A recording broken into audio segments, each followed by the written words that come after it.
Well, nearly 120 Arkansas National Guardsmen are heading out today for a year-long mission focused on security at the southern border. The deployment includes 4 helicopters and support crews, part of a routine rotation to assist Customs and Border Protection. Maya Ellison was there today as soldiers and families gathered for the send-off. I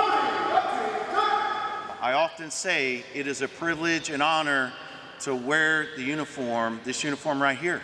But it is not without sacrifice.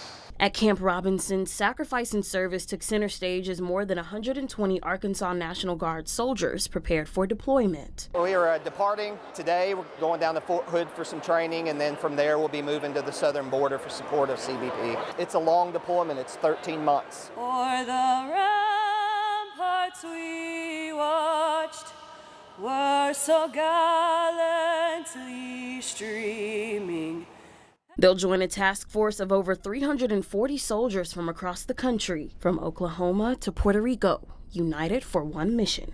So we'll be flying, supporting the ground units, of the active duty component, and also flying for the Border Patrol agents on the ground and assisting them from the air. For some soldiers, the mission is personal. My dad was Park Service, retired, and I'm following in his footsteps. So. Before he passed away, he knew about me going, and so that's my why. I chose to join. I chose to serve the nation, and I've learned that we got to do what we got to do. It's just it's part of the job. But even with duty calling, saying goodbye never gets easier. It's tough to be gone from the family that long of a time. Lieutenant Jose Silva's done this before. This will be his 4th deployment. But for Lieutenant Brianna Jones, it's her first. I'm excited, but I'm also nervous for the simple fact that I am the S1 officer, so I will be leading soldiers. But at the same time, I'm excited and I'm ready to lead. Then the hardest part came. Families shared emotional farewells.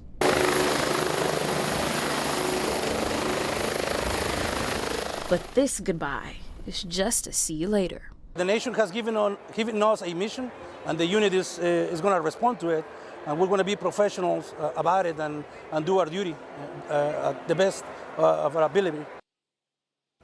That was Maya Ellison reporting. In addition to his decades of military experience, Chief Warrant Officer Silva is also a local business owner operating JVC Cleaning. Silva says while he's deployed and away for over a year, his family will be running his business for him, but he will continue to check in when he finds time during the mission. Well, my family is going to be my right arm. They will be continuing handling the business while I'm gone. I'll probably just stay in touch using different tools, emails, phone calls, text messages with our customers, but they will be the persons physically involved in handling the business. The Arkansas Guardsmen with this deployment will return in November of 2026.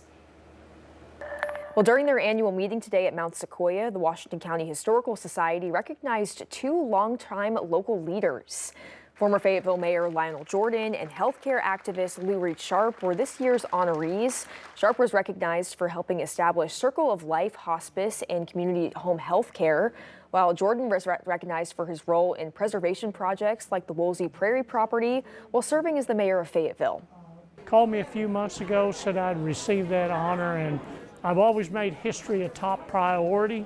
The Washington County Historical Society always makes history a top priority, because we must remember our past and make sure that it's preserved in order to move into the present and to move forward with the future and the next generation.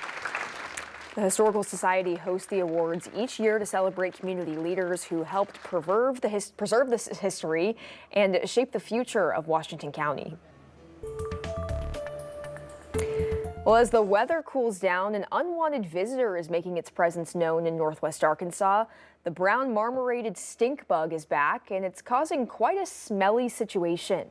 5 News reporter Laura Castleman tells us this species of stink bug is more active this year, and about the potential damage they can cause to your crops and in your home.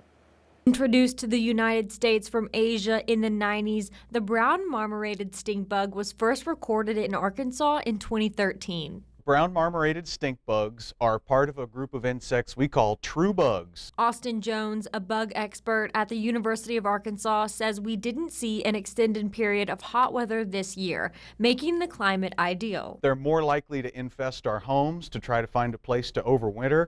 And if you see a bug bouncing off your TV set or your windowsill this time of year, it's probably one of them. Although more of a nuisance than a threat, these bugs can damage crops like peaches and apples. But they will cause what's called cat facing, which is actually where they feed on the fruit early on, which causes it to deform as it matures and ripens. And of course, cause an odor. Ensuring homes are well sealed is the best defense against unwelcome guests. The more you can have screens on windows, gaps around doors and windows sealed up, that's how they're going to be getting in primarily. Although they can hitchhike inside on things that we're bringing in and out as well, just like they hitchhiked into our country. Jones recommends pesticides as a last resort. They're not particularly effective. Many pesticides are not labeled for use for them. And the best method of removal, although a stinky one, get them back outside, or a pan of soapy water. A lot of times people will collect them up and toss them into there as a means of dispatching them. Covering news where you live, Laura Castleman, 5 News. Well, Bikes, Blues, and Barbecue wrapped up today, bringing thousands of roaring engines into Rogers. And one local nonprofit used the event to serve up food and support their mission. Souls Harbor is a Christian transitional living facility for men in recovery. It helps them through therapy, housing, education, and job training, giving them tools to rebuild their lives. They spent the weekend cooking chicken for a cause. The group grilled Tyson barbecue chicken and handed out crumble cookies to hungry riders, raising more than $2,400 for their program. Executive Director Jared McGaw says it's more than the fundraising. It's about sharing their mission. Northwest Arkansas is quickly going to become 1 million people. We're only 24 beds. We need to grow more and bigger and serve the community for our needs. Because the need's not going away, and men are half the population. In addition to their Bikes, Blues, and Barbecue fundraiser, every year the nonprofit sells wood bundles for $10, with all proceeds supporting their mission. You can stop by and buy, or they'll deliver.